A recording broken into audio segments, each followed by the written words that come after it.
আপনারা সবাই জানতেন যে আজকে আমাদের এখানে প্রধানমন্ত্রীর একটা ভার্চুয়াল ভিডিও কনফারেন্স চলছিল এবং তাতে 10টা রাজ্যের মুখ্যমন্ত্রীদের ডাকা হয়েছিল, প্লাস কিছু ডিএমদের ডাকা হয়েছিল বিভিন্ন রাজ্যের। যদিও সিএমরা উপস্থিত থাকলে সিএমদেরই প্রায়োরিটি দিতে হয় বলে আমরা আমাদের রাজ্যের ডিএমদের অ্যালাউ করিনি। সেটা কথা নয়, কারণ আমি উপস্থিত ছিলাম, আমার চিফ সেক্রেটারি ছিল, আমার হোম সেক্রেটারি ছিল, আমার হেলথ সেক্রেটারি ছিল, সবাই ছিল। আমাদের যেটা সবচেয়ে বেশি খারাপ লেগেছে, একটা যুক্তরাষ্ট্রীয় কাঠামোতে মুখ্যমন্ত্রীদের অফিসিয়ালি আমন্ত্রণ জানিয়েও তাদের কাউকে একটি কথা বলতে না দেওয়া, তাদের সাথে সৌজন্যতা বিনিময় করা। আজকে কোভিড সবচেয়ে বড় প্যান্ডামিক সিচুয়েশন, এই সিচুয়েশনে আমরা প্রত্যেকেই আমাদের রাজ্যের দাবি দাওয়া নিয়ে আমরা উপস্থিত ছিলাম এবং আপনারা হয়তো বিশ্বাস করবেন এইসব পেপার বক্স টক্স করে আমরা সমস্ত রেডি ছিলাম, বাট আমাদের কাউকে 1 সেকেন্ডের জন্য বলতে দেওয়া হয়নি। উনি ওনার পছন্দ মতো কিছু ডিএম, ওনার বিজেপি রাজ্যের ম্যাক্সিমাম এবং 4-5 জনকে দিয়ে বলিয়ে নিজে ভাষণ দিয়ে শেষ করে দিয়েছেন। কি যে ভাষণ দিলেন সেটাও বুঝলাম না। এই মিটিংটা ছিল প্রাইম মিনিস্টারের কোভিড নিয়ে মিটিং। কোভিড নিয়ে মিটিংটা এত casual, it was just a casual super flock meeting. We the chief ministers are feeling insulted and humiliated, and we are astonished to see that Prime Minister called a meeting and invited the chief ministers, and all the chief ministers were sitting just like puppet. Nobody is allowed to speak. Then how do we speak about the public demand? We never ask about the COVID vaccine. They never ask about the medicine position. They never ask about the oxygen position. They never ask about the remdesivir, the medicine, the urgent, what is not available in the market now. They didn't ask us for the black fungus, that new disease. এবং আমরা really লজ্জিত। আজকে আমাদের সরকারের 10 বছর পূর্ণ হচ্ছে।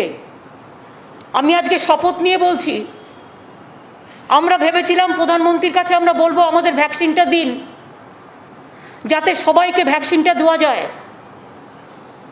উনি তার ভাষণে বলছেন করোনা নাকি কমে গেছে। যদি করোনা কমে গিয়ে থাকে তাহলে এত মৃত্যু হচ্ছে কি করে? যদি করোনা কমে গিয়ে থাকে, কখনো কমে কখনো বাড়ে, এই নেগলিজেন্স করার জন্যই করোনাটা বেড়েছিল। 6 মাস কোনো কিছু না করার জন্য করোনা বেড়ে গিয়েছিল। আপনারা দেখেছেন 8 ফেজ ইলেকশন করার জন্য বেঙ্গলে গ্রামে গ্রামে করোনা বাড়িয়েছে। প্রায় 5-6 লক্ষ সেন্ট্রাল পুলিশের ফোর্স এখনো পর্যন্ত 105টা ব্যাটালিয়ন পড়ে আছে এবং করোনাটা বাড়িয়ে দিয়ে চলে গেছে বাংলায় গ্রামে গ্রামে।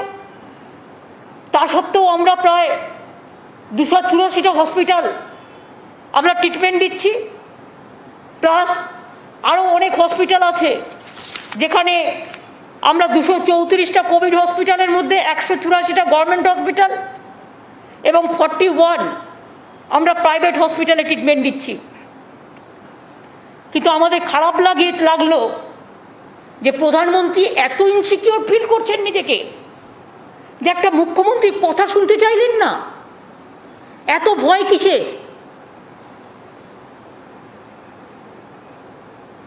এত অবহেলা কিসের?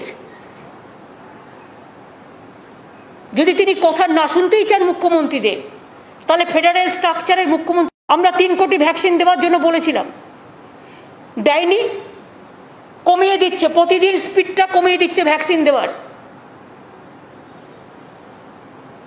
এ মাসে আমাদের 24 লক্ষ ভ্যাকসিন পাওয়ার কথা ছিল, 13 লক্ষ আমরা পাইনি। অক্সিজেন দিচ্ছে না।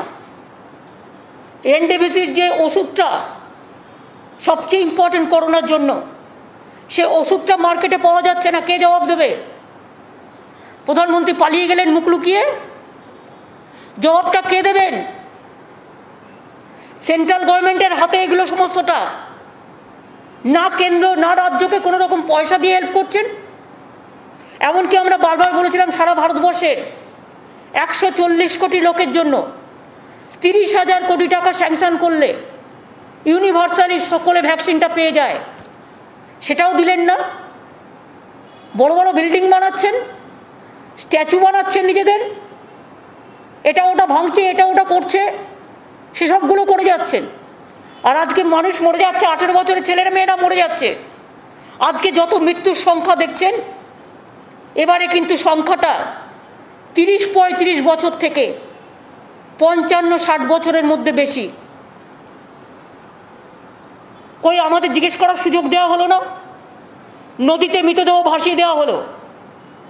নমামি গঙ্গা আজকে মৃত্যুপুরী গঙ্গায় পরিণত হয়েছে। মানুষ গঙ্গার জলে পা দিতে ভয় পাচ্ছে। সারা দেশটাকে আজকে পুরো দূষণময় করে দিয়েছে, বিষাক্ত করে দিয়েছে, পরিবেশটাকে বিষাক্ত করে দিয়েছে। আর বলছে করোনা কমে যাচ্ছে। আবার কবে বলবে আবার একটু ঘন্টা বাজিয়ে দিন, তাহলে করোনা কমে যাবে। কোনো পার্মানেন্ট সলিউশন নেই, কোনো অ্যাকশন নেই। আমরা ভেবেছিলাম যে আমরা বাংলার কথা বলবো এবং আমাদের একটা প্ল্যান ছিল, টিকায় আমরা প্রথম, আমরা সবচেয়ে ভালো টিকা সিস্টেমটা কাজ করি। আমরা ভেবেছিলাম ভ্যাকসিনটা পাবো এবং দরকার হলে পয়সা দিয়ে কিনবো, কিন্তু সেই ভ্যাকসিনটা দিয়ে আমরা যেটা করব সেটা হচ্ছে আমরা বাংলার সব মানুষকে ভ্যাকসিনাইজেশনটা করে দেবো। কিন্তু প্রধানমন্ত্রী সেই সুযোগটা আমাদের দিলেন না। ইলেকশনের আগে বলেছিলেন, বিহার ইলেকশনের আগে যেমন বলেছিলেন বিনা পয়সায় ভ্যাকসিন দেবেন, বেঙ্গলেও ইলেকশনের আগে বলেছিলেন বিনা পয়সায় ভ্যাকসিন দেবেন। এখন ভ্যাকসিন দেওয়া তো দূরের কথা, নিজের মুখ লুকিয়ে পালাচ্ছে, মিটিংয়ে ডেকেও একটা কথা বলতে দিচ্ছে না।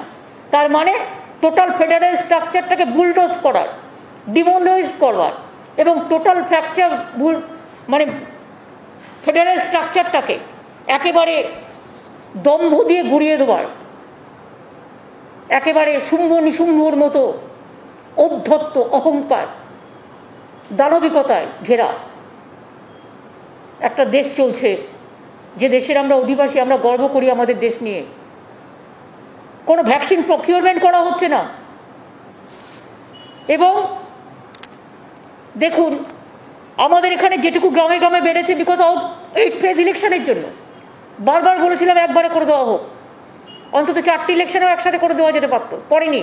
গায়ের জোরে কথা শোনেনি। কি চলছে সবই তো দেখতে পাচ্ছেন। পোস্টপোল ভায়োলেন্সের নাম করে সেন্ট্রাল টিম পাঠিয়ে দিচ্ছে। আর কই সেন্ট্রাল টিম পাঠিয়েছে উত্তরপ্রদেশে, যখন ডেড বডিগুলো ভাসিয়ে দিয়েছে, সারা দেশের গঙ্গা দূষণ করে দিয়েছে। আজকে কই সেন্ট্রাল টিম পাঠাচ্ছে দেখতে কোথায় ভ্যাকসিন আছে আর ভ্যাকসিন নেই, কোথায় অক্সিজেন আমাদের যেগুলো তৈরি করার কথা অক্সিজেন সেন্টার, সেগুলো করতে দেওয়া হচ্ছে না, ঝুলিয়ে দেওয়া হচ্ছে, ডিলে করে দেওয়া হচ্ছে। সুতরাং আমি মনে করি country is facing very critical, passing through a very critical juncture where Prime Minister is very casual, and today the meeting is been proved that it is a super flop, a casual meeting. He wanted to get the publicity through some media, and that's why whatever he thinks, he expressed his opinion, but he didn't allow the other chief ministers of the state. There are so many chief ministers' name was enlisted, Bengal to Maharashtra to Kerala to so many, but nobody was allowed to speak what they think. Are we the bonded labor or are we the puppet? Only what his master voice, they have matter, and opposition is no matter. They have demolished the federal structure. They have forgotten the constitutional provisions. They have violated the COVID norms. They didn't allow us to speak how to control the COVID pandemic. The medicines are not available. The oxygens are not available.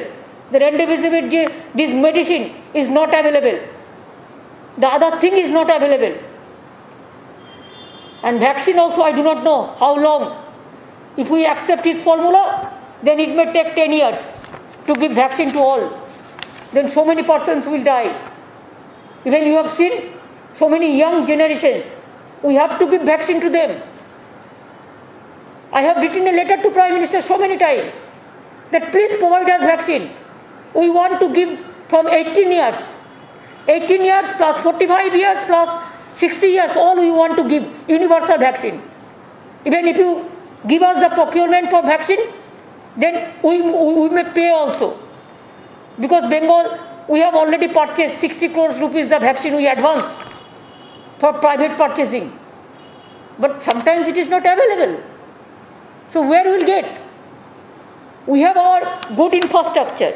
Our doctor sisters also, they are working. They are working in a very good manner. That's why the present situation, I can tell you, Bengal, that though the vaccine speed is very low, they are not giving us the vaccine.